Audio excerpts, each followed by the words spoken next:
नमस्कार, खरी खरी लेकर हाजिर हूं मैं सर्वमित्रा। राहुल गांधी की बदली हुई रणनीति और राजनीति से बीजेपी इतनी परेशान हो चुकी है कि उसको कोई तरीका समझ नहीं आ रहा कि आखिर वो राहुल की बातों का या उनके उठाए मुद्दों का जवाब किस तरह से दे। आप जानते हैं कि इस समय हरियाणा और जम्मू कश्मीर इन दोनों राज्यों में चुनावी हलचल एकदम तेज है। कश्मीर में एक दौर का मतदान हो चुका है, कल यानी 25 तारीख को दूसरे दौर की वोटिंग होनी है। राहुल गांधी एक बार जम्मू कश्मीर अभी कल ही वो जाकर आए हैं और अब उनकी फिर से कल 2 रैलियां और बताई जा रही हैं। लेकिन इस बीच हरियाणा में राहुल गांधी बहुत ज्यादा सक्रिय तो नहीं दिख रहे, यानी चुनावी मैदान में अगर बात करें, बीजेपी की जुबान में बोले तो वो चुनावी रैलियों में या मंचों पर नजर नहीं आ रहे। बीजेपी इसको लेकर कई बार सवाल भी उठा चुकी है। लेकिन राहुल गांधी हरियाणा में एक अलग किस्म की राजनीति कर रहे हैं। भले वो चुनावी रैलियों में या प्रचार में उस तरह से नहीं दिख रहे जिस तरह से बीजेपी के नेता नजर आ रहे हैं, लेकिन राहुल गांधी अलग बैठकर ही इस तरह की बातें कर रहे हैं जिसका जवाब देना बीजेपी को मुश्किल होता जा रहा है। और इसीलिए हम ये कह सकते हैं कि हरियाणा में राहुल गांधी ने बीजेपी को बड़ा झटका दे दिया है। आप जानते हैं कि हरियाणा चुनाव में जो अहम मुद्दे हैं उनमें एक तो महिला पहलवानों का, खिलाड़ियों के सम्मान का मुद्दा था, किसानों का मुद्दा था और इसके अलावा बेरोजगारी वहां का एक बड़ा मुद्दा है। पूरे देश में जिस तरह से बेरोजगारी एक गंभीर समस्या है, हरियाणा भी उससे बचा हुआ नहीं है। वहां पर अग्निवीर योजना को लेकर भी जिस तरह से युवाओं में रोष देखा जा रहा है, उसका बड़ा कारण यही है कि वहां के बेरोजगार युवा अपने आप को बहुत हताश महसूस कर रहे हैं, क्योंकि मोदी सरकार के जितने वादे थे या खट्टर सरकार के या अब नायब सिंह सैनी सरकार के, जो वो बिल्कुल ही पूरे नहीं कर पा रहे और इससे वहां का युवा खुद को छला हुआ महसूस कर रहा है। वहां के लोग बहुत तंग आ चुके हैं बीजेपी के शासन से। और अब राहुल गांधी ने आज एक वीडियो जारी किया है। उस वीडियो को आप राहुल गांधी के चैनल पर भी देख सकते हैं, लेकिन यहाँ हम आपको उसकी एक झलक दिखला देते हैं। उस वीडियो में राहुल गांधी ने बताया है कि किस तरीके से वहां पर हरियाणा में जो लोग हैं वो मजबूर हो रहे हैं डंकी मार्ग से। डंकी यानी जो लोग अवैध तरीके से या बिना वीजा के वो चले जाते हैं अमेरिका, कनाडा या ब्रिटेन जैसे देशों में, ताकि वहां पर उनका एक बेहतर भविष्य बन सके। तो ये तो अपने आप में सरकार के लिए बहुत शर्म की बात है कि लोगों को बेरोजगारी के चलते उनको बाहर जाना पड़ रहा है, वो भी इस तरीके से। और जब जो लोग चले जाते हैं, पीछे से उनका परिवार किस तरह की तकलीफों में आता है, कैसे उनके बच्चे, माँ बाप, उनके घर वाले किस तरह से खुद को बेबस महसूस करते हैं, इन सबको राहुल गांधी ने अपने वीडियो में दिखाया है। इसके साथ ही राहुल गांधी ने एक ट्वीट भी किया है। क्या है वो ये ट्वीट राहुल गांधी का, पहले वो देखते हैं, उसके बाद हम इस चर्चा को आगे बढ़ाते हैं। देखिए राहुल गांधी का ये ट्वीट। राहुल गांधी लिखते हैं, क्यों डंकी हुए हरियाणा के युवा। भाजपा द्वारा फैलाई गई बेरोजगारी की बीमारी की कीमत लाखों परिवार अपनों से दूर होकर चुका रहे हैं। अमेरिका यात्रा के दौरान हरियाणा के उन युवाओं से मुलाकात हुई जो घर परिवार से दूर खुद को पराये मुल्क में खपा रहे हैं। भारत लौटने पर जब उनके परिवार से मिला तो उनकी आंखें दर्द से छलक उठी। अवसरों के अभाव ने बच्चों से, उनके पिता और बुजुर्गों से उनके बुढ़ापे का सहारा दूर कर दिया है। 10 वर्षों में भाजपा ने हरियाणा समेत देश भर के युवाओं से रोजगार के अवसर छीनकर उनके साथ घोर अन्याय किया है। टूटे भरोसे और हारे मन से मजबूर होकर युवा यातनाओं की यात्रा कर रहे हैं। डार से बिछड़े इन प्रवासी पंछियों को अगर अपने देश में अपनों के बीच बस जीविका कमाने का मौका भी मिले तो ये अपना वतन कभी नहीं छोड़ेंगे। ये राहुल गांधी ने आज एक बड़ा सा ये ट्वीट किया है और उसके साथ उन्होंने ये भी लिखा है कि हमारा संकल्प है कि कांग्रेस सरकार बनते ही हम हरियाणा में एक ऐसी व्यवस्था बनाएंगे जिसमें युवाओं को सपनों के लिए अपनों से दूर नहीं होना पड़ेगा। युवाओं के सपने यानी कि एक उनको तरीके की नौकरी, एक सम्मानजनक रोजगार, ताकि वो अपना और अपने परिवार का खर्च चला सके। उनको सरकार के दिए राशन पर यानी 5 किलो मुफ्त राशन का जो ढोल पीटते हैं मोदी जी कि हमने इतने गरीबों को, 80 करोड़ परिवारों को हमने वो दिया, तो कम से कम यहाँ उनको ये सोचने पर मजबूर होना चाहिए मोदी को कि क्यों आखिर ऐसी नौबत आती है कि 5 किलो अनाज के लिए लोग इस तरह से मोहताज होते हैं। राहुल गांधी ने आज मोदी के इसी दावे पर उनका ये जो ट्वीट है ये एक करारा जवाब है और इसीलिए हम ये कह रहे हैं कि राहुल गांधी ने हरियाणा में बीजेपी को बड़ा झटका दे दिया है। क्या है राहुल की रणनीति और किस तरीके से राहुल अपने वीडियो, अपने ट्वीट्स या अमेरिका में जो उन्होंने बातें कही हैं उसका जवाब देकर किस तरह वो चुनावी मैदान से मतलब खुद रण में वो जमीन पर नहीं उतरे हैं, लेकिन जो पीछे से वो जो राहुल गांधी जो चाले चल रहे हैं उसमें बीजेपी किस तरह से फंस रही है, आज इसी पर हम खरी खरी चर्चा करेंगे। हमारे साथ जुड़े हुए हैं अमलेंदु उपाध्याय जी। अमलेंदु जी नमस्कार, स्वागत इस कार्यक्रम में। अमलेंदु जी, राहुल गांधी वैसे तो अभी तक हमने देखा है कि लोकसभा चुनाव में किस तरह से वो लगातार कांग्रेस के स्टार प्रचारक और वो चुनावी मंचों पे जाते हैं, भाषण देते हैं, जम्मू कश्मीर में भी वो गए, लेकिन हरियाणा में हमने एक नए तरीके का खेल देखा। अभी पिछले दिनों राहुल गांधी एक दिन सुबह सुबह पहुंच गए अमित नाम के युवा के यहाँ, जिससे वो उनकी मुलाकात हुई थी अमेरिका में। वो डंकी रूट से ही अमेरिका पहुंचा था और वहां उसका एक्सीडेंट हुआ। तब उन्होंने वहां वादा किया था कि मैं तुम्हारे घर जाऊंगा और तुम्हारे परिवार वालों से मिलूंगा और तुम्हारी बात कराऊंगा। और अमित की तरह और भी बहुत से लोग हैं हरियाणा के जिनसे राहुल मिले। और अब हरियाणा में चुनाव के समय राहुल गांधी का एक वीडियो जो आया है और उसके बाद जो बीजेपी जिस तरह से घिर गई है, क्योंकि बीजेपी बहुत समय से राहुल गांधी जब से अमेरिका से लौटे हैं या जब वो अमेरिका में थे तब भी यही उसकी कोशिश रही कि आरक्षण के मसले पर उनको घेरे या और दूसरे बातों पर जो बातें उन्होंने कही नहीं है उन सारी बातों का बिल्कुल बखेड़ा करके बीजेपी उनको घेरने की कोशिश कर रही है। लेकिन राहुल गांधी कहीं भी उसमें वो नहीं हो रहे, वो बिल्कुल पाक साफ दिख रहे हैं। लोग भी अब इस बात को समझ रहे हैं और ये जो लोगों का जिस तरह से प्यार राहुल गांधी को मिल रहा है, ये तो प्रत्यक्ष को प्रमाण की क्या जरूरत, वो सामने में दिख रहा है।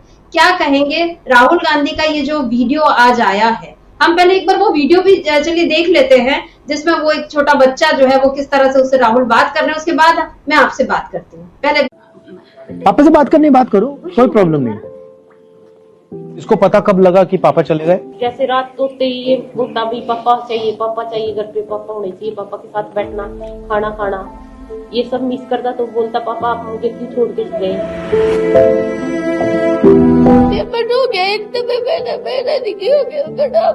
जरूरत नहीं बेटे, मैं भी बहुत जल्दी आऊंगा, चिंता न करो। मेरे पापा अमेरिका गए जो अच्छा क्या हुआ, बताओ, मुझे बताओ। सभी बच्चों सर यही हाल है। देश के लोगों को मालूम होना चाहिए कि आप लोग क्या सह रहे हो, क्या क्या मतलब आपको सहना पड़ रहा है, परिवारों को क्या, आपको क्या मुश्किल सहनी पड़ रही है, ये इसलिए मैं मतलब समझने आया हूँ। क्या आप वहाँ पर जाके भी देखो? मैं वहाँ से तो आया हूँ, पापा से मिल के आया हूँ, इसीलिए तो आया हूँ मैं यहाँ तुमसे मिलने, तुम्हारे पापा ने भेजा है। भेजा था, आप भेजोगे? उसका देख सारा मार तो मिल के गई, थर तो मिलना आए हैं यहाँ स्पेशल। ये सर हमसे मिलने आया और आपसे भी मिले हो गए, आपने पता है ना, सब कुछ ठीक है और ऐसे ठीक ठीक रहना। ठीक ठीक ही है, सब कुछ सब सही है।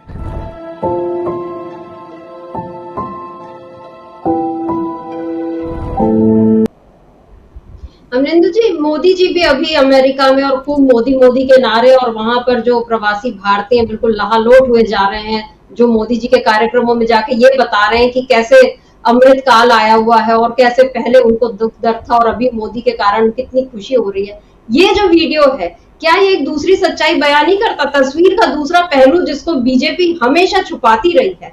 राहुल गांधी ने उसको उजागर करके उसको जनता के सामने दिखाकर क्या बीजेपी को फंसा दिया है हरियाणा चुनाव में? देखिए समिता जी, बीजेपी को काफ़ी फंसा दिया है राहुल गांधी ने। और ये वीडियो जो है सिर्फ ये ऐसा नहीं है कि ये कोई भारतीय जनता पार्टी की पोल खोलता है या प्रधानमंत्री की पोल खोलता है, बल्कि जो तल्ख सच्चाई है इस देश की उसको भी सामने लाता है ये वीडियो। कि एक तरफ तो नारे लग रहे हैं वहाँ अमेरिका में मोदी मोदी के, बड़ा मैनेज्ड कार्यक्रम हो रहा है, एक महिला जो है बड़ी रो रही हैं, बता रही हैं उन्होंने मोदी जी को छू लिया, अभिभूत हो गई बहुत ज़्यादा। और एक तरफ जो है वो चतुर्लिंगम जो है वो बता रहे हैं कि देश की मतलब मोदी जी के आने के बाद देश बदल गया है। इस तरह की बातें हो रही हैं। सवाल ये है समिता जी कि मोदी जी तमाम मुल्कों में जाते हैं, वहाँ इंडियन डायस्पोरा से मिलते हैं। मोदी जी को इस तरीके के लोग उन देशों में क्यों नहीं मिलते कि जो एक अमित मिल जाए मोदी जी को, या कोई ट्रक ड्राइवर मिल जाए मोदी जी को, यूएई जाएं तो वहाँ आपको मिल जाए कि एक ही कमरे में 40 लोग कैसे रहते हैं जिस मकान में आग लग जाती है। मोदी जी को ऐसे लोग क्यों नहीं मिलते हैं? ऐसे लोग राहुल गांधी को ही क्यों मिलते हैं? ये शर्मिष्ठा जी सोचने का विषय है। और ये बताता है कि असली भारत जो है उसको राहुल गांधी पहचान रहे हैं और नरेंद्र मोदी जिस भारत को का नक्शा सामने पेश कर रहे हैं वो असली भारत शायद नहीं है। क्योंकि जो सच्चाई है वो सच्चाई ये निकल कर आ रही है, बच्चा अपने पिता से बिछड़ा हुआ है, उसे पता नहीं, रात में पिता चले जाते हैं, सुबह उसे मालूम पड़ता है ये पिता नहीं है। और राहुल गांधी जब उसकी बात कराते हैं, वीडियो कॉलिंग कराते हैं, तब वो अपने पिता से बात कर पाता है। राहुल गांधी वहाँ की तल्ख सच्चाई लेकर के आते हैं कि किस तरीके से 16-16, 17-17 लोग 1 BHK में रह रहे हैं और सब लोग इसी डंकी रास्ते से पहुँचे हुए हैं। और डंकी रास्ते से पहुंचकर फिर वहाँ गिरफ्तार होते हैं, वकीलों से मुकदमा लड़ते हैं, 6-6 महीने का फिर उनको वर्क परमिट मिलता है, वापस आना चाहते हैं, आ नहीं सकते हैं। ये सारी दिक्कतें वहाँ उनके सामने आ रही हैं। तो आखिर नरेंद्र मोदी जिन लोगों की बात वहाँ करते हैं इंडियन डायस्पोरा की, वो इंडियन डायस्पोरा इस इंडियन डायस्पोरा से अलग क्यों है, ये सवाल भी उठता है। और दूसरी बात समिता जी ये कि राहुल गांधी, अब कहा जा रहा था कि साहब राहुल गांधी हरियाणा में नहीं जा रहे हैं और हरियाणा में अभी नहीं पहुंचे। राहुल गांधी तो विदेश से आते ही सबसे पहले हरियाणा पहुंचे। भले ही उन्होंने कोई चुनावी बात नहीं की हो, चुनावी कोई वादे नहीं किए हो, चुनावी कोई नारा नहीं लगाया हो, कोई वोट देने की अपील नहीं की हो, लेकिन समित्रा जी ये जो राजनीति ना करने के पीछे की राजनीति है, राहुल गांधी की यही राजनीति ना करने की राजनीति नरेंद्र मोदी को पछाड़ रही है। क्योंकि नरेंद्र मोदी तो हर बात में राजनीति कर रहे हैं, लेकिन राहुल गांधी राजनीति ना करके भी जो राजनीति कर रहे हैं वो नरेंद्र मोदी के ऊपर काफ़ी ज़्यादा भारी पड़ती चली जा रही है। राहुल गांधी तो वहाँ जाकर मिल रहे हैं इन लोगों से जो असली हरियाणा हैं, जो असली भारतीय हैं, उनसे मिल रहे हैं। नरेंद्र मोदी जिनसे जाकर के मिलते हैं वो उन लोगों से मिलते हैं जो इस देश के और इस समाज से कटे हुए लोग हैं। आखिर ऐसा क्यों है कि पिछले 10 वर्षों में सबसे ज़्यादा लोग जो है भारत की नागरिकता छोड़ देते हैं, और जब नरेंद्र मोदी जाते हैं तो उन्हीं लोगों से मिलते हैं जो भारत की नागरिकता छोड़ चुके हैं। राहुल गांधी उन लोगों से मिल रहे हैं जो भारत के नागरिक आज भी हैं और रोजी रोटी के लिए वो विदेश गए हुए हैं और डंकी रास्ते से पहुंचे हुए हैं। तो ये जो राहुल गांधी का और नरेंद्र मोदी का अंतर है, यही नरेंद्र मोदी के ऊपर भारी पड़ता हुआ दिखाई पड़ता है समित्रा जी। और यही वजह है कि राहुल गांधी ने भारतीय जनता पार्टी को बड़ा झटका हरियाणा में दिया है, क्योंकि राहुल गांधी उन परिवारों से मिले जिन परिवारों के बच्चे डंकी रास्ते से अमेरिका गए हुए हैं, वहाँ कष्ट सह रहे हैं और रोजी रोटी के लिए वहाँ गए हुए हैं, कुछ पैसा कमाने के लिए गए हुए हैं, ताकि वहाँ से वो कुछ पैसा अपने घर को भेज सकें। तो ये जो कड़वी सच्चाई है, और समिता जी हम तो हरियाणा गया हूँ, मैं वहाँ अभी चुनाव के दौरान ही गया रिपोर्टिंग करने के लिए।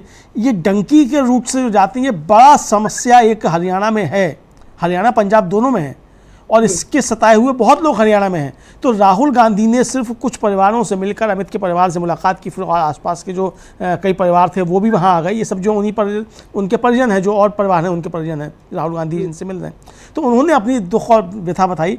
इसी तरीके की चीज़ें हमने भी ज़मीन पर जाकर के समिता जी सुनी थी। राहुल गांधी का ये जाकर इस तरीके से करना, ये भारतीय जनता पार्टी को, खासतौर से नरेंद्र मोदी पर काफ़ी ज़्यादा भारी पड़ रहा है। और इसलिए हम देख रहे हैं कि राहुल गांधी को जो धमकियां जान की दी जा रही हैं, वो इसलिए दी जा रही हैं कि राहुल गांधी इस तरह की राजनीति कर क्यों नहीं सकते।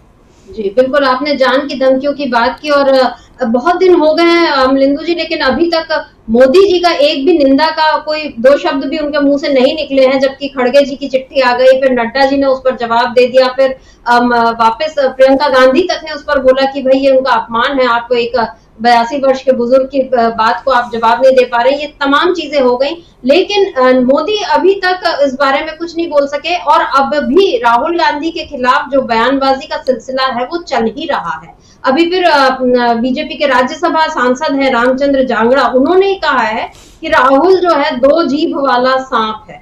मतलब अभी तक जीभ काटना, जीभ जलाना, उससे अब एक कदम आगे बढ़कर वो राहुल गांधी के लिए कह रहे हैं कि राहुल 2 जीभ वाला सांप है, विदेश में कुछ और बात करता है, यहाँ कुछ और बात करता है। इस किस्म की भाषा में राहुल गांधी के लिए उन्होंने ये जो बयान दिया, और आरक्षण को लेकर ही, जबकि राहुल गांधी साफ साफ बोल चुके हैं कि बहुजनों को न्याय दिलाना ही मेरा आखिरी मिशन है। ये कल उन्होंने एक ट्वीट किया था जिसकी आखिरी लाइन उनकी यही थी। और राहुल गांधी साफ साफ बोल रहे हैं कि मैं आरक्षण खत्म करने की बात नहीं कर रहा हूँ। मतलब उनको क्लैरिफिकेशन देने की जरूरत नहीं, क्योंकि जो उन्होंने बोला है, अमेरिका में जो बयान दिया है वो सबके सामने है। लेकिन फिर भी बीजेपी गलत एक मैसेज फैला रही है, तो राहुल गांधी ने उसको भी क्लैरिफाई कर दिया कि मैंने कहीं नहीं कहा कि मैं आरक्षण खत्म करूंगा। लेकिन फिर भी बीजेपी की जो ट्रोलिंग है वो खत्म नहीं हो रही है, और अब इस ट्रोलिंग में मायावती का नाम भी जुड़ गया है। मायावती यानी बसपा प्रमुख मायावती, लेकिन अब वो बीजेपी के ट्रोलर्स की तरह काम कर रही है। बीजेपी बी टीम से अब वो उनका प्रमोशन शायद अब ट्रोलिंग की उसमें हो गया है। क्या लिखा है मायावती ने आज अपने ट्वीट में, इस ट्वीट को देखते हैं। 3 ट्वीट है मायावती के। पहला ट्वीट जिसमें वो लिख रही हैं, कांग्रेस व श्री राहुल गांधी की SC, ST, OBC आरक्षण नीति स्पष्ट नहीं बल्कि दोगली एवं छल कपट की है। अपने देश में इनके वोट के लिए ये आरक्षण का समर्थन व इसे 50% से ऊपर बढ़ाने की वकालत तथा विदेश में जाकर इनके आरक्षण को खत्म करने की बात करते हैं। इनके इस दोहरे मापदंड से लोग सचेत रहे। फिर दूसरा ट्वीट है, यह भी सच है कि केंद्र में इनकी सरकार ने OBC आरक्षण संबंधी मंडल कमीशन रिपोर्ट लागू नहीं की। साथ ही BSP के संघर्ष से SC, ST के पदोन्नति में आरक्षण को प्रभावी बनाने के लिए संसद में लाए गए संविधान संशोधन बिल को भी कांग्रेस ने पास नहीं होने दिया, जो अभी तक लंबित है। और तीसरा उनका ट्वीट है, तथा ना ही इस मामले में इनकी सरकार ने माननीय कोर्ट में सही से पैरवी की। इस आरक्षण विरोधी कांग्रेस व अन्य पार्टियों से भी ये लोग सजग रहे। साथ ही केंद्र में रही कांग्रेसी सरकार द्वारा जातीय जनगणना नहीं कराना और अब सत्ता से बाहर होने पर आवाज उठाना, यह सब ढोंग नहीं तो और क्या है। तो राहुल गांधी को अब मायावती ढोंगी भी बता रही हैं, उनको छल कपट वाला नेता भी बता रही हैं, कांग्रेस की दोगली नीति भी बता रही हैं। अमरेंदु जी, ये जो लाइन लिखी है मायावती ने कि केंद्र में रही कांग्रेस सरकार द्वारा जाति जनगणना नहीं कराना और अब सत्ता से बाहर होने पर आवाज उठाना, ये सब ढोंग नहीं तो क्या है। इस लाइन से ऐसा लगता है कि कांग्रेस अभी कल परसों में सत्ता से अलग हुई है और अब वो आवाज उठा रही है, जबकि हकीकत है कि ये बीजेपी यानी मोदी के शासन का 11वां साल चल रहा है और कांग्रेस 2014 से सत्ता से बाहर है। तो इतने दिनों में मायावती ने कभी क्यों नहीं इस तरह से वो किया, और अब चुनाव के वक्त, क्योंकि अभी कुछ दिन पहले जब इन्हें राहुल गांधी अमेरिका में थे तब भी मायावती ने इसी तरह का ट्वीट किया था, जबकि राहुल गांधी ने कभी नहीं कहा कि हम आरक्षण खत्म करेंगे। उन्होंने ये कहा कि जिस दिन सारी व्यवस्था जाति की इस तरह से हो जाएगी, सब बराबर हो जाएंगे, तब हम इस बारे में सोच सकते हैं, जिसमें तो अभी सदियों लगेंगे। लेकिन यहाँ पर राहुल गांधी को इस तरह से ट्रोल करना क्या बता रहा है? मायावती ने भी अब अपने आप को पूरी तरीके से बीजेपी के सामने सरेंडर कर दिया। नहीं समिता जी, अभी सरेंडर नहीं कर दिया, अब तो लोकसभा चुनाव में ही सरेंडर हो चुकी थी, बल्कि कहा जाए उत्तर प्रदेश का जो 2022 का विधानसभा चुनाव था उसमें ही वो हो चुकी थी और उनका मतदाता भी अच्छे तरीके से समझ चुका है कि बहन जी अब भारतीय जनता पार्टी के लिए काम कर रही हैं। तो अब जो उनका एकदम से कट्टर समर्थक समझा जा सकता है, सिर्फ वही लोग उनके साथ में हैं, बाकी उनके साथ अब कोई है नहीं। और उनका समाज भी अच्छी तरीके से समझ चुका है कि बहन जी अब बीजेपी के लिए काम कर रही हैं, खुलकर अब काम कर रही हैं, कोई बी टीम वाली चीज़ भी नहीं है।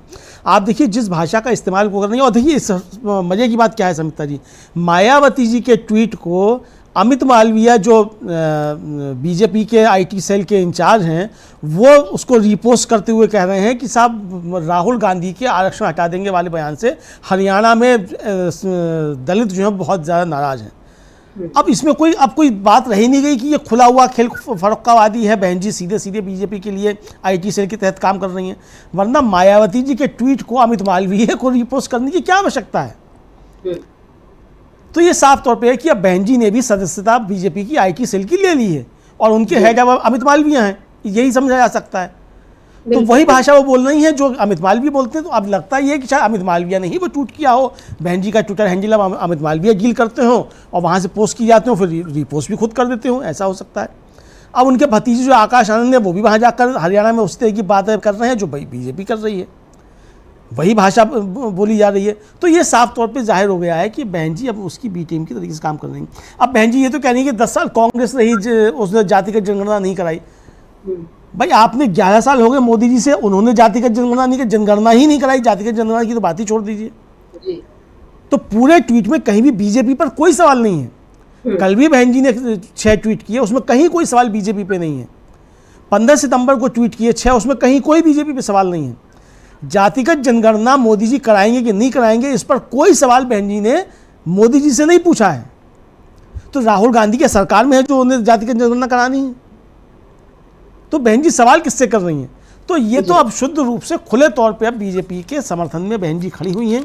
और इससे ज़्यादा और प्रमाण क्या हो सकता है समित्रा जी कि हरियाणा में BSP, इनेलो और HLP जो गोपाल कांडा की पार्टी है उसका गठबंधन है, और गोपाल कांडा के सामने जो बीजेपी का कैंडिडेट था, बीजेपी ने अपना कैंडिडेट विड्रॉ कर लिया और गोपाल कांडा खुलकर कह रहे हैं कि हाँ हम बीजेपी को समर्थन करेंगे। तो ये तो बहन जी को बताना चाहिए कि वो बीजेपी का समर्थन हरियाणा में करेंगे कि नहीं करेंगी, सवाल तो उनसे है। तो ये जिस तरीके से बहन जी खुलकर मैदान में आई हैं, ये साफ तौर पे समझा जा सकता है कि वो बीजेपी के समर्थन में हैं, चूँकि बीजेपी को लग रहा है कि हरियाणा उसके हाथ से निकल चुका है। जो अभी तक की खबरें हैं शर्मिष्ठा जी, कल को क्या हो जाए हम नहीं कह सकते, लेकिन अभी तक की जो खबरें हैं उनके मुताबिक बीजेपी दहाई के आंकड़े को पार नहीं कर पा रही है हरियाणा में, और उसकी सारी उम्मीदें इसमें है कि बहन जी और इनेलो और HLP जो ये मिलकर कुछ कांग्रेस के वोट काटेंगे, उसे डिस्टर्ब करेंगे, तो बीजेपी का आंकड़ा कुछ बढ़ जाएगा। अब बीजेपी की पूरी रणनीति ये है कि किसी भी तरीके से जो इनेलो, BSP और HLP का गठबंधन है ये, और जो आज़ाद समाज पार्टी और JJP का गठबंधन है ये मिलकर कुछ कांग्रेस को डिस्टर्ब करें तो बीजेपी की कुछ सीटें बढ़ जाएं। पूरी रणनीति बीजेपी की इस पर टिकी हुई है, लेकिन ये कारगर होने वाली नहीं है, क्योंकि हम जब ज़मीन पे थे तो हमसे लोगों ने कहा कि ये सब जो गठबंधन कराए गए हैं और जितने निर्दलीय खड़े किए जा रहे हैं ये बीजेपी की तरफ से खड़े किए जा रहे हैं ताकि ये 1-1, 2-2 हज़ार वोट भी काट लें तो कांग्रेस के वोटों में का कुछ नुकसान हो। लेकिन लड़ाई चूँकि बीजेपी और कांग्रेस की है तो जितना भी एंटी बीजेपी वोट है वो सब कांग्रेस को जाएगा, ये आम लोगों ने हमसे ज़मीन पर कहा। समझता जी जी बिल्कुल, बीजेपी दो तरह से कोशिश कर रही है। एक तो ये जो निर्दलीय वाला खेल, कश्मीर में भी वो यही खेल कर रही है और हरियाणा में भी, और जिस तरीके से मायावती के जो ट्वीट आप बता रहे हैं तो बिल्कुल उसमें जाहिर हो रहा है, क्योंकि अपने ट्वीट में अगर आप सवाल उठा रहे हैं और अगर आपको आरक्षण को लेकर और जातिगत जनगणना को लेकर या आपको SC ST की इतनी चिंता है तो आप एक बार तो बीजेपी पर भी सवाल उठा ही सकते हैं, चाहे हरियाणा की बात हो चाहे केंद्र की बात हो।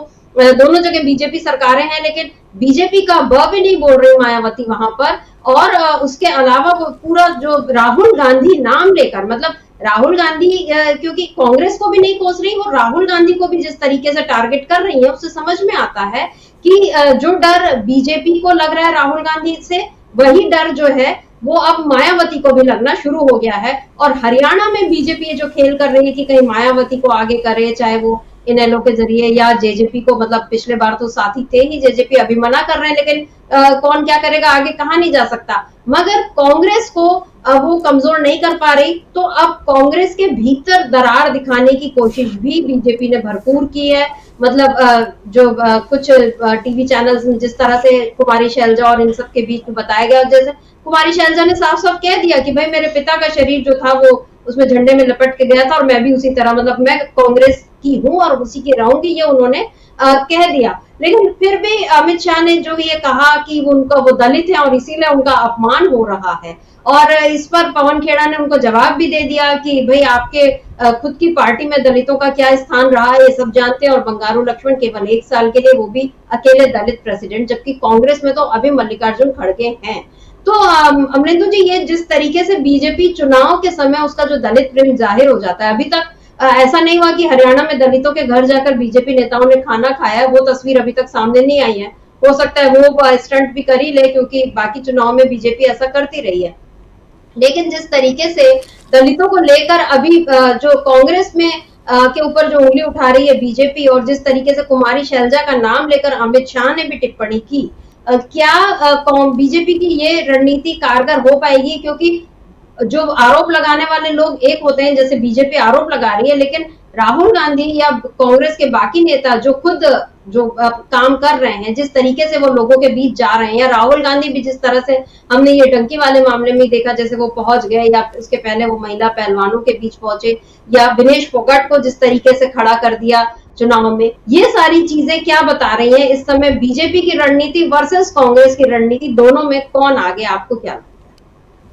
देखिए समिता जी, एक तो भारतीय जनता पार्टी में काफ़ी ज़्यादा दिक्कतें हैं, और प्रधानमंत्री नरेंद्र मोदी देखिए हरियाणा पहुंचे हैं तो किस तरीके की उन्होंने बातें की हैं, और खबरें जो आ रही हैं वो कि 5000 लोग भी उनकी जनसभा में नहीं जुटे जी।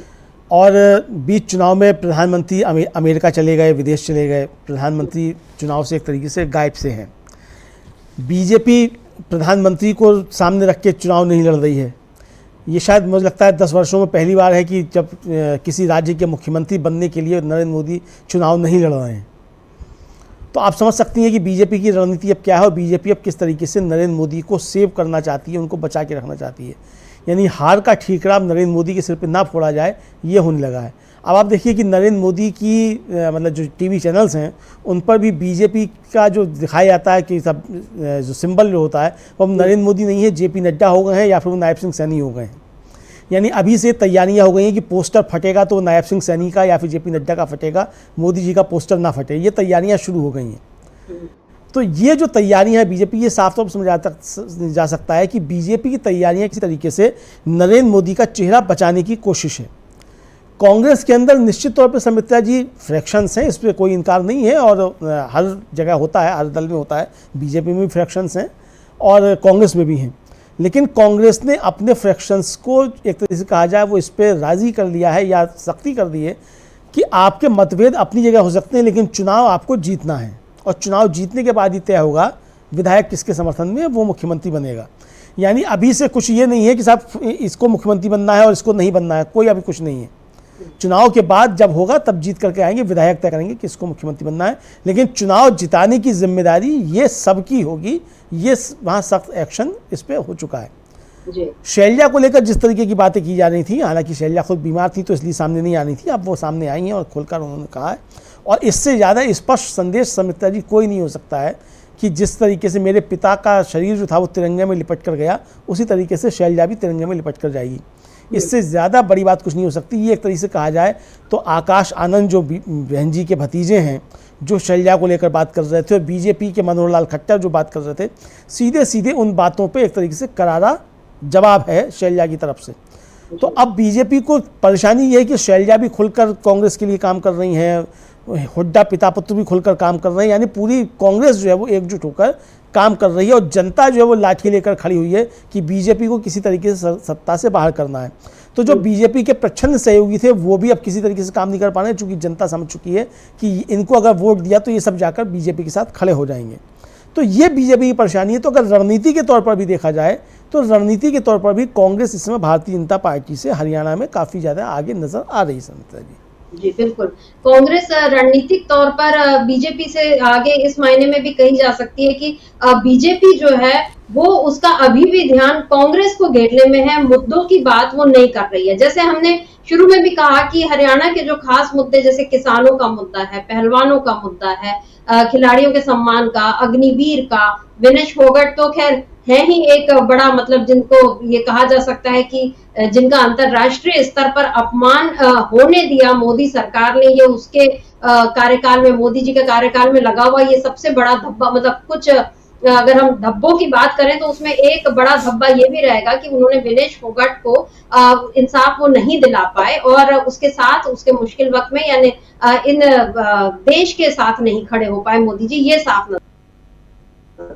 राहुल गांधी, क्योंकि हमने पहले भी देखा जैसा विनेश फोगाट का तो प्रकरण बाद में हुआ, लेकिन इसके पहले जब वो संसद में के सामने जब वो धरने पर जंतर मंतर पर बैठे थे या संसद कूच भी किया था, आज भी मुझे नाम ध्यान नहीं आया है, मेरा ख्याल है खट्टर का ही बयान है जिसमें उन्होंने ये कहा कि ये कांग्रेस की चाल थी, और क्योंकि संसद भवन कूच करना, हाँ मनोहर लाल खट्टर उन्हीं का ये बयान आया है जिसमें वो विनेश फोगाट और बजरंग पुनिया के जो जिन्हें उनकी अकेले की इंडिविजुअल लड़ाई नहीं थी, वो तो पूरी जो महिला खिलाड़ी जिनके साथ अपराध हो रहा था उसके खिलाफ आवाज उठाई और उस इंसाफ की लड़ाई थी। लेकिन बीजेपी उस समय भी चुप रही, और अब वो ये कह रही है कि ये सब कांग्रेस की चाल थी। बृजभूषण शरण सिंह बोलते हैं ये बात, वो एक अलग चीज थी क्योंकि उनके ऊपर तो आरोप लगा, खट्टर पर तो कोई ऐसा आरोप नहीं लगा, लेकिन फिर भी वो बृजभूषण शरण सिंह की तरह ये जवाब जो दे रहे हैं और विनेश फोगाट को अभी भी गलत साबित कर रहे हैं। अगर वो ये कह रहे हैं कि ये अब जिस तरह से वो लोग कांग्रेस, विनेश फोगाट कांग्रेस के टिकट पर चुनाव लड़ रही हैं या बजरंग पुनिया कांग्रेस में आ गए हैं, तो आप समझ में आ रहा है कि ये कांग्रेस का खेल था, यानी जो लड़ाई लड़ी महिला पहलवानों ने उसको एक झटके में बीजेपी खारिज कर रही है, जबकि सर्वोच्च न्यायालय ने भी उस पर संज्ञान लिया था। तो क्या अमलेंदु जी यहाँ पर बीजेपी के नेता खुद को ही यानी अपनी पार्टी को ही फंसा नहीं रहे हैं, उसका नुकसान नहीं करा रहे, क्योंकि राजनीतिक प्रतिद्वंदिता के चलते वो एक इंसाफ की लड़ाई को और एक अहम मुद्दे को, क्योंकि बेटी बचाओ बेटी पढ़ाओ इसका जो नारा और इस अभियान की शुरुआत हरियाणा से ही हुई थी, और इसी हरियाणा में अगर एक लड़की का अपमान हो रहा है और अब अगर वो एक राजनीतिक मंच से अपनी आवाज उठाना चाह रही है, तो आप उसकी उस लड़ाई को भी गलत बता रहे हैं। क्या यहाँ पर खट्टर ने बीजेपी का नुकसान कराने का एक रास्ता तैयार नहीं कर लिया? बिल्कुल कर लिया सुमित्रा जी। और खट्टर के विषय में तो हरियाणा में एक और बात कही जा रही है कि अगर धोखे से भी सरकार बन गई बीजेपी की तो मुख्यमंत्री फिर खट्टर बनेंगे। और खट्टर को लेकर बहुत ज़्यादा नाराज़गी लोगों में है वहाँ, और अभी भी ये समझा जा रहा है कि जो इस समय जो मुख्यमंत्री नायब सिंह सैनी ये डमी चीफ मिनिस्टर हैं, असली चीफ मिनिस्टर अभी भी खट्टर हैं और टिकट बंटवारे में भी खट्टर की ही चली है, नायब सिंह सैनी की बिल्कुल नहीं चली है। यहाँ तक कि नायब सिंह सैनी जिस सीट से जीत कर आए उस सीट पर भी उनको नहीं लड़ने दिया गया, उनको दूसरी सीट तलाशनी पड़ी। तो नायब सिंह सैनी की कुछ नहीं चल रही है, किसी और की नहीं चल रही, खट्टर की चल रही है। ये चीज़ें वहाँ पर अच्छे तरीके से हैं और खट्टर को लेकर बहुत ज़्यादा नाराज़गी हरियाणा में, पूरे हरियाणा में सुमित्रा जी है और मोदी जी को लेकर भी बहुत ज़्यादा है। हम लोग गए थे जब, तो हमने वहाँ एक पंजाबी ही हैं वो, होम डेकार करके वहाँ एक शोरूम था गुड़गांव में, बिल्कुल होंडा चौक के पास में सुमित्रा जी, उसके ओनर थे खन्ना साहब, उनसे हमने बातचीत की तो उन्होंने बड़े साफ तौर पे कहा, उन्होंने कहा कि जब से मोदी जी की सरकार आई है, सरकार जो चल रही है वो सरकार को अफसर चला रहे हैं और नेताओं की बात सुनना, जनप्रतिनिधियों की बात सुनना बंद हो गई है। और अफसर शाही ने जो बहुत ज़बरदस्त भ्रष्टाचार किया हुआ है। और ये बात सुमित्रा जी उन खन्ना साहब ने नहीं कही, तमाम लोगों से हमने जिनसे बातचीत की सबका कहना यह था कि जनप्रतिनिधियों की बात सुनी ही नहीं जाती, अफसर ही सरकार को चलाते हैं। और ये मोदी और खट्टर ने मिलकर जो सत्यानाश किया है हरियाणा का, 70 सालों में हरियाणा का इतना सत्यानाश नहीं हुआ जितना सत्यानाश इन दोनों ने मिलकर 10 सालों में कर दिया। यह हरियाणा के लोगों का हमसे कहना था सुमित्रा जी। तो ये साफ तौर पे समझा जा सकता है कि खट्टर को लेकर और मोदी जी को लेकर हरियाणा में बहुत ज़्यादा नाराज़गी है। और लोगों का कहना यहाँ तक है कि अगर खट्टर साहब आके जनसभाएं कर दें और मोदी जी आकर 2-3 सभाएं और कर दें तो फिर बीजेपी का आंकड़ा जो है वो 10 से पार नहीं जाएगा, 10 का आंकड़ा पार नहीं कर पाएगी, ये लोगों का कहना था। अब कल को कुछ परिस्थितियाँ बदल जाए तो हम नहीं कह सकते सुमित्रा जी, लेकिन आज की परिस्थिति यही है जो हमने जाकर समझा, जो लोगों से हमने बातचीत की उसके आधार पर हमने जाकर ये समझाया सुमित्रा जी। तो अब ये निश्चित तौर पर कहा जा सकता है कि वहाँ जो खट्टर का बयान इस तरीके से और विनेश फोगाट को लेकर बहुत ज़्यादा लोगों में सेंटिमेंट्स थे।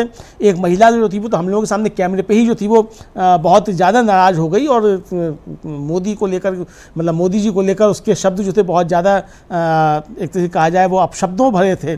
और यहाँ तक उस महिला ने कह दिया हमारे कैमरे के सामने ही कि वो अपनी पत्नी का नहीं हुआ तो यहाँ किसी और का क्या हो जाएगा, उस विनेश फोगाट के साथ क्या क्या हुआ। यानी एक तरीके से देखा जाए तो विनेश फोगाट के साथ जो हुआ उसको लेकर लोग जो दोषी ठहरा रहे हैं वो ठीक है, ब्रजभूषण शरण उसमें दोषी है, वो अलग की चीज़ें हैं कि उनके ऊपर एक्शन हो गया है, चार्जशीट दाखिल हो गई है, संज्ञान ले लिया है अदालत ने, वो सारी चीज़ें अलग की। लेकिन उसके लिए जो मुख्य दोषी ठहराया जा रहा है वो दोषी ठहराया जा रहा है मोदी जी को कि इनके संरक्षण में ये सब हुआ। तो इसको आप वहाँ जनता के मन से कैसे बाहर निकालेंगे। तो खट्टर ने अगर कुछ बोला है सुमित्रा जी विनेश को लेकर तो ये सारी चीज़ें बीजेपी के खिलाफ ही जाएंगी। और ये बात लोगों के मन में घर कर गई है कि खट्टर फिर से मुख्यमंत्री बन जाएंगे अगर बीजेपी की सरकार बनती है। तो बीजेपी को हराना, बीजेपी के जो सहयोगी हैं या बीजेपी के लिए काम कर रहे हैं पर्दे के पीछे से, उनको भी हराना, ये एक सेंटिमेंट बन चुका है हरियाणा में। जी बिल्कुल। तो बीजेपी के विज्ञापनों में जो दावे किए जा रहे हैं या बीजेपी नेता जो दावे कर रहे हैं सत्ता में तीसरी बार आने को लेकर, वो दावे बिल्कुल अलग हैं और जमीन की हकीकत, ग्राउंड रिपोर्ट्स जो आ रही हैं वो बिल्कुल अलग है। ये साफ समझ में आ रहा है और मोदी जी तक भी कहीं ना कहीं ये ग्राउंड रिपोर्ट्स पहुंच ही रही होंगी। इसीलिए हरियाणा में वो, मतलब जैसा वो वाकई एक आश्चर्य की बात है कि क्योंकि 10 सालों से तो हम उनको केवल चुनावी मंचों पर ही बोलते बरसते गरजते देखते थे और हरियाणा और या जम्मू कश्मीर दोनों ही जगह इस बार उनका जितना लिमिटेड चुनाव कैंपेन रहा उसको देखकर ये कहा जा सकता है कि उनको भी अब ये अंदाज हो गया है कि सत्ता में लौटने की बारी इस बार नहीं आने वाली है। और इसीलिए उन्होंने पहले से दूरी बना ली है कि अब जो ठीकरा फूटना हो वो स्थानीय नेताओं पर फूटे, उनकी अपनी जान बचे, ये समझ में आ रहा है। और बीजेपी की इस बिल्कुल जो खस्ता हाल हो चुकी है उस बीच में राहुल गांधी का ये जो आज का जो वीडियो आया है या उसके पहले आरक्षण को लेकर जो उनके बयान है या जिस तरीके से राहुल गांधी खुद हरियाणा में पहुंच गए लोगों के बीच और राजनीति की एक बात नहीं, चुनाव की कोई बात नहीं, केवल पारिवारिक बात, उनके दुख दर्द को समझना, आम लोगों के दुख दर्द को समझना, बच्चों के साथ उनकी भावनाओं को शेयर करना या महिलाओं की बातों को समझना, ये राहुल गांधी ही कर सकते हैं आज के समय में। ये तो बार बार हम लोग देख रहे हैं। उसका एक और प्रमाण राहुल गांधी के इस वीडियो से आज एक बार फिर मिल गया है। अब राहुल गांधी के इस दांव से बीजेपी को कितना तगड़ा झटका लगा है ये तो चुनाव में पता चलेगा और नतीजे ही बताएंगे। फिलहाल राहुल गांधी बीजेपी को मात देते हुए नजर आ रहे हैं, ये कहा जा सकता है। तो अमरेंदु जी, आज इस चर्चा को हम यही रोकते हैं। आपका बहुत बहुत शुक्रिया और शुक्रिया आप तमाम दर्शकों का जो आज आप हमारे साथ जुड़े और आपने इस चर्चा को ध्यान से सुना। आगे भी आप बने रहिए डीबी लाइव के साथ, देखते रहिए डीबी